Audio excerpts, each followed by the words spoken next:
Bismillahirrahmanirrahim. Assalamualaikum and welcome back to our YouTube channel of Women Care Center. Myself Farouk Shahbaz and I am working as a psychologist here. आज फिर एक बार हमारे साथ doctor Nisar Hussain हैं और हमारी video का जो बेसिकली आज टॉपिक है वो है कि एडिक्शन क्या है और उसकी मिथ्स और रियलिटीज़ क्या हैं। और आपके ही कुछ कॉमन क्वेश्चंस होते हैं जो लोगों को कन्फ्यूजन होती हैं, उसी के बारे में हम आज सर से सवाल करेंगे और आपके सवालों का जवाब देंगे। अस्सलाम वालेकुम सर, कैसे हैं? ओके सर, बेसिकली पहला सवाल ये है कि आप कुछ उन फैक्टर्स के बारे में बताएं हमें कि जो कि एडिक्शन की वजह बनते हैं। कौन सी ऐसी चीज़ें हैं जो किसी भी पर्सन को एडिक्शन की तरफ लेके जाती हैं? बिस्मिल्लाहिर्रहमानिर्रहीम। देखें, इसमें कोई एक फैक्टर नहीं होता, बहुत सारे या मल्टीपल फैक्टर हैं जिसकी वजह से बंदा एडिक्शन में चला जाता है। एक तो हम कहते हैं कि आप बहुत सारे लोगों को आजकल मेंटल स्ट्रेस है, बहुत सारे लोगों को परेशानियाँ होती हैं, वो अपनी परेशानियों को दूर करने के लिए, अपने आप को रिलैक्स करने के लिए वो नशे का इस्तेमाल करते हैं और फिर नशे से वो आदी होना शुरू हो जाते हैं। और सबसे बड़ा प्रॉब्लम ये है कि ये कुछ ऐसे केमिकल्स हैं जो सिर्फ एक दफ़ा यूज़ करने से ही आपको एडिक्शन हो जाती है। और एडिक्शन का मतलब ये होता है कि जब आप कोई चीज़ ले रहे होते हैं और वो चीज़ आपको ना मिले तो आपको दोबारा तलब होती है, आपकी बॉडी की डिमांड होती है और फिर उसके मुख्तलिफ विड्रॉल सिम्टम्स आते हैं, बहुत सारी प्रॉब्लम आते हैं। फॉर एग्जांपल, आपको नींद नहीं आती, आपको गुस्सा आता है, जिस्म में दर्द होता है, मूड ऑफ होता है, तो ये सारे होते हैं। तो फिर उसको ठीक करने के लिए फिर दोबारा वो दवाइयाँ लेना शुरू कर देते हैं। और सेकंड ये कि ख़ास तौर पे हमारी यंग नस्ल में आजकल बहुत ही ज़्यादा अनएम्प्लॉयमेंट है, फ्रस्ट्रेशन है, लोग बहुत जल्दी अपने आप को इस्टेब्लिश करना चाहते हैं। जब इस किस्म की परेशानियों में आते हैं फिर एक पीयर ग्रुप प्रेशर होता है, ख़ास तौर पे दोस्तों में बैठते हैं, दोस्त कहते हैं कि जी ये मैंने लिया था, मुझे बड़ा इससे सुकून मिला, तुम भी लेके देखो, तो वो शुरू कर देते हैं। या फिर कभी कभार होती है कि जो लोग लोअर सोशल क्लास में, उनमें ये होता है कि वो समझते हैं कि हम नशा करके हम बहुत ज़्यादा काम कर सकते हैं, बहुत ज़्यादा एनर्जी हमारे अंदर आ जाती है, इसलिए भी यूज़ करते हैं। और कुछ जेनेटिक्स में भी आजकल बड़ा इन्वॉल्वमेंट है कि जीन्स में भी आपके आ रही हैं। हो सकता है आपकी फोर फादर में किसी ने ये ड्रग यूज़ की हो तो वो जीन जो है वो डोमिनेंट है, आप भी आपको एक्टिव हो गया तो आपको एडिक्शन की तरफ लेके चला जाता है। तो ये मुख्तलिफ फैक्टर्स होते हैं जिसमें लोग एडिक्शन करते हैं। और इसमें दो किस्म की डिपेंडेंसी हो जाती है, एक साइकोलॉजिकल होती है और एक फिजिकल होती है। साइकोलॉजिकल तो फॉर एग्जांपल जैसे हमें चाय की एडिक्शन है, हम चाय पीते हैं तो हमें उससे सुकून मिलता है, तो ये हमारी साइकोलॉजिकल है।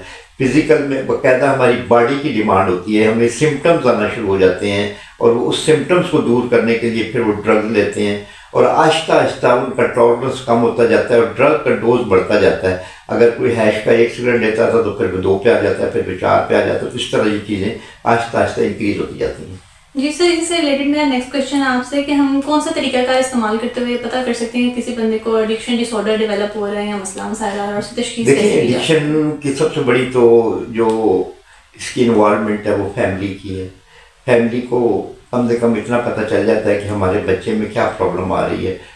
कोई अगर जॉब पे जाता है तो वो जॉब पे नहीं जाता, लेट उठना शुरू कर देता है, लेट ना सोना शुरू कर देता है, काम पे कंसंट्रेट नहीं करता, इरिटेबल होता है, छोटी छोटी बातों पे गुस्से में आ जाता है। या बहुत सारे लोग ये होते हैं कि वो जब उनको दवाई नहीं मिलती तो घर में भी गुस्से में होते हैं, तोड़ फोड़ शुरू कर देते हैं, फैमिली के साथ उनका बिहेवियर चेंज हो जाता है, तो फिर फैमिली को एक किस्म का शक पड़ता है। सेकंड ये है कि अगर हमें कभी कभार शक पड़ता है तो उसके लिए आजकल तो हम लेबॉरेटरी टेस्ट हैं, उनके टेस्ट करवा लेते हैं जिसमें बहुत सारी ड्रग्स पॉजिटिव आ जाती हैं, जहाँ से पता चल जाता है कि बंदा ड्रग एडिक्शन पे है। जी सर। सर नेक्स्ट क्वेश्चन मेरा बेसिकली आपसे है कि जो एडिक्शन का जो मरीज होता है, किसी भी पर्सन को एडिक्शन ले रहा है, वो किसी भी किस्म की ड्रग यूज़ कर रहा है, तो उसको क्या सिर्फ उसके अलावा कोई ऐसे मेंटल हेल्थ इश्यूज आते हैं जो कि बहुत विजिबल होते हैं? जी बहुत ज़्यादा आते हैं, खासतौर पर हम उसको ड्रग इंड्यूस साइकोसिस कहते हैं, जिसमें पेशेंट एक एग्रेशन में चला जाता है, उसको बाकायदा गैबी आवाज़ें आना शुरू हो जाती हैं, उसके फिक्स आइडियाज़, हम उसको डिल्यूजन्स कहते हैं, हो जाते हैं, वो पैरानॉइड हो जाता है, वो समझता है लोग मेरे ख़िलाफ़ हैं, लोग मुझे नुकसान पहुँचाना चाहते हैं। और फिर उनको बहुत ज़्यादा कभी कभार सीवियर डिप्रेशन हो जाती है, पेशेंट अपने आप को आइसोलेट कर लेता है, किसी से मिलता जुलता नहीं है, खाना पीना छोड़ देता है, वज़न उसका कम होना शुरू हो जाता है, ठीक, और छोटी छोटी बातों पे उसको गुस्सा आना शुरू हो जाता है। ये सारे सिम्टम जो हैं ये आपके ड्रग्स रिलेटेड हैं। अगर वो ड्रग्स पे है तो छोड़ता है तो ये सारे सिम्टम्स आने शुरू हो जाते हैं। जी सर, सर आपने पेशेंट्स ऑब्वियसली अपनी लाइफ में काफ़ी सारे डील किए होंगे एडिक्शन के, तो कुछ इस तरह की गलत फहमियाँ होती हैं, मिथ्स होती हैं जो उनकी फैमिलीज आके आपके साथ डिस्कस करती हैं, लाइक उनको कन्फ्यूजन होती हैं ऐसी हैं, कुछ मिथ्स होती हैं जो उन्होंने क्रिएट की होती हैं एडिक्शन के बारे में, तो उनमें से अगर आप कुछ मतलब व्यूअर्स को बताना चाहें कुछ इस तरह देखिए, हमारी सबसे बड़ी ये है कि पेशेंट की जो फैमिली है वो उसको एक्सेप्ट नहीं करती, वो मानती ही नहीं कि इसको ड्रग एडिक्ट है, या वो ये समझते हैं कि जी बस ये एक दफ़ा इसने ड्रग की थी। और ड्रग्स का तो ये है कि अगर आपने एक दफ़ा भी कर लिया तो उसने ब्लड ब्रेन बैरियर क्रॉस कर लिया, तो वो आप चाहे आप हफ्ते में एक दफ़ा करें चाहे आप रोज़ करें, वो आपको इफेक्ट वही देना शुरू कर देते हैं। डिनाइल में रहती है फैमिली मानती ही नहीं है कि ये हमारे बच्चे को प्रॉब्लम्स हैं, क्योंकि हमारे कल्चर में ये है कि इसको एक बीमारी नहीं समझा जाता, इसको एक स्टिग्मा समझा जाता है, या इसको एक तो फैमिलीज कहती है कि किसी को पता चल जाएगा कि नहीं घर में कोई एडिक्शन रहता है या घर में कोई नशेड़ी रहता है, तो फैमिली उसको छुपाने के लिए पेशेंट्स को भी कभी कभार बिल्कुल इलाज के लिए भी नहीं लेकर आते, वो घर में ही उसको रखते हैं। और मुख्तलिफ़ किस्म के जैसे हमारे मुल्क में रूहानी इलाज है या दूसरे इलाज है उसकी तरफ चले जाते हैं, और वो इसको एज ए बीमारी मानते ही नहीं है। ये सबसे बड़ा बात यह है कि ये एडिक्शन एक इलनेस है इसका इलाज होना चाहिए और ये काबिल इलाज बीमारी है, लेकिन फैमिली शायद अपने उसको छुपाने के लिए उसको किसी से जिक्र ना करने के लिए इसको बड़ा प्रोलॉन्ग कर देती है, फिर लंबी इलनेस होती है और फिर उस हिसाब में मरीज जब आता है तो फिर वो थोड़ा सा मुश्किल भी हो जाता है। जैसे लाइक सर कुछ लोगों का ये होता है कि ये खुद ही छोड़ देगा, हम इसको घर में बंद रखेंगे, इसको मारेंगे, इस तरह करेंगे तो ये छूट जाएगी चीज। नहीं, ऐसे नहीं छूट सकती, ऐसे नहीं छूट सकती। लोग मारते भी हैं, घर में बांध भी देते हैं, लेकिन वो जैसे ही उसको थोड़े से विड्रॉल्स आते हैं या उसको क्रेविंग होती है तो वो दोबारा सारी चीज़ें वापस आ जाती हैं। इसीलिए हम यही कहते हैं कि पेशेंट्स को कम से कम 6 वीक्स के लिए 2 माह के लिए एक प्रॉपर रीहैब में जाना चाहिए। ये ज़रूरी नहीं है कि उसका सिर्फ हम उसको मेडिसिन से ट्रीट करें, उसकी साइकोलॉजिकल ट्रीटमेंट बहुत ज़रूरी है। उस पेशेंट में पॉजिटिव थिंकिंग अवेयरनेस लाना बहुत बड़ी बात है, जिसके लिए हमें साइकोलॉजिकल इंटरवेंशन बहुत ज़रूरत होती है, जिसके प्रॉपर सेशन होते हैं, प्रॉपर उनको देखा जाता है। इसलिए ड्रग्स के साथ साथ उनकी साइकोलॉजिकल इंटरवेंशन भी बहुत ज़रूरी है। जी सर, मेरा नेक्स्ट क्वेश्चन यही था कि आप रिहैब की इम्पोर्टेंस को एक्सप्लेन करें लोगों को कि क्यों ज़रूरी है। देखिए, रिहैब मैंने पहले बताया कि रिहैब इसलिए ज़रूरी है कि घर में पेशेंट है, जब भी उसको बहुत ज़्यादा क्रेविंग होगी, विड्रॉल होगा, तो वो किसी न किसी सोर्स से अपनी ड्रग्स को ले लेगा।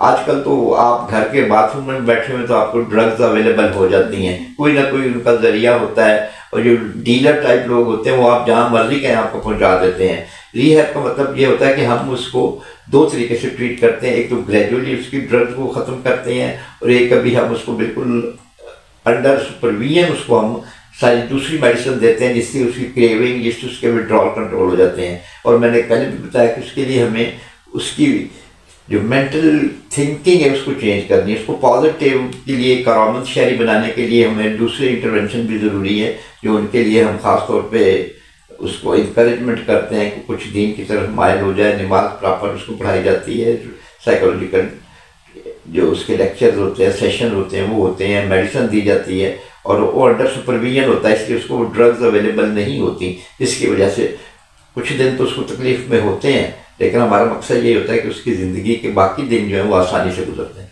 जी सर, आप जो लोग नशे की लत में मुब्तला उनकी फैमिली को कुछ एडवाइस करना चाहें लास्ट? जी, फैमिली को यही कहते हैं कि देखें, आपको ये कोई स्टिग्मा नहीं है, ये किसी बंदे को भी प्रॉब्लम्स हो सकती है। आप इसको एक प्रॉपर तरीके से उसका इलाज कराएं, जो कि काबिल इलाज है। आप उसको छुपाएं नहीं, ये छुपाने से या आप किसी तरह से उसको कवर करके रखेंगे तो दिन ब दिन उसकी इलनेस बढ़ती जाएगी। जैसे हमने पहले कहा कि वो फिर सिर्फ ड्रग एडिक्शन नहीं रहेगी, उसको बाकी मेंटल प्रॉब्लम्स भी आना शुरू हो जाएंगे। तो उसको आप लेकर आएँ, प्रॉपर तरीके से उसका इलाज करवाएं, जो कि काबिल इलाज है। उसमें कोई शर्म वाली बात नहीं है, कोई ऐसी बात नहीं है कि इसमें शर्म करनी चाहिए, नहीं। आपका एक बच्चे को प्रॉब्लम है तो उसका प्रॉपर इलाज कराएं, उसको क्यों आप छुपा के रखेंगे? आप जितना छुपाते जाएंगे इतनी उसकी बीमारी बढ़ती जाएगी। तो इसलिए फैमिली से यही एडवाइस होती है, जब भी आपको हो तो आप प्रॉपर तरीके में, प्रॉपर क्लिनिक में, प्रॉपर साइकियाट्रिस्ट से दिखा के उसका इलाज शुरू करा दें, तो जो कि काबिल इलाज है। Okay, thank you so much sir, आपका इतना प्रीशियस टाइम हमें देने के लिए। जैसे कि व्यूअर्स, आपकी जो भी क्यूरीज थी और जो भी क्वेश्चन थे, जो कॉमन क्वेश्चन होते हैं किसी भी पर्सन के, मैंने आज सर से वो पूछे, और आपको रिहैब की अहमियत भी पता चली है इससे कि कितनी ज़्यादा इंपॉर्टेंस है एक अदारे की कि वो एक कंट्रोल इन्वायरमेंट में रखते हुए लोगों का इलाज करते हैं। तो इसी बेस पे हमारा इदारा भी काम कर रहा है। हर सैटरडे सर हमारे पास अवेलेबल होते हैं। अगर आपका भी कोई प्यारा इस तरह की किसी भी नशे की लत या किसी भी चीज़ में मुब्तला है और आप उसका इलाज करवाना चाहते हैं तो हमारे से रब्ता करें और हम आपके लिए अवेलेबल हैं हर time. Thank you so much. इंशाल्लाह नेक्स्ट वीक मुलाकात होगी। अल्लाह हाफ़िज़।